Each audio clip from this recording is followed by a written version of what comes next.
ஒரு பொண்டாட்டி ரெண்டு புருஷன். ஆக்சுவலா ஒருத்தன் டிவோர்ஸ் வாங்கின ஹஸ்பண்ட், இன்னொருத்தன் ரீசெண்டா மேரேஜ் பண்ண ஹஸ்பண்ட். இவங்க ரெண்டு பேரும் இந்த ஃபர்ஸ்ட் ஹஸ்பண்டுக்கு பிறந்த பொண்ணோட பேரண்ட் டீச்சர் மீட்டிங்க்கு வந்திருக்காங்க.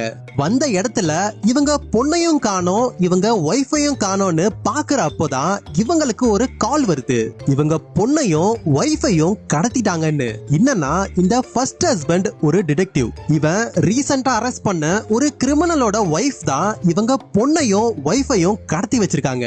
அந்த கிரிமினலோட ஒய்ஃப் தன்னோட ஹஸ்பண்ட கொடுத்தாதான் உங்க பொண்ணையும் ஒய்ஃபையும் ரிலீஸ் பண்ணுவேன்னு டிமாண்ட் வைக்க, இவங்க ரெண்டு பேரும் சேர்ந்து பிளான் பண்ணி அந்த கிரிமினலை போலீஸ் ஸ்டேஷன்ல இருந்து கடத்தி கூப்பிட்டு வர கேப்ல கொஞ்ச நாள் முன்னாடி ஜெயில இருந்து ரிலீஸ் ஆன ஒரு மோசமான கேங்ஸ்டர் ஒருத்தர் இந்த கிரிமினல் மேல இருக்க பகையினால அவனை கொல்ல முயற்சி பண்றான். ஆனா இந்த கிரிமினல் இறந்துட்டா இந்த ரெண்டு பேரோட ஒய்ஃபையும் பொண்ணையும் காப்பாற்ற முடியாதுல்ல.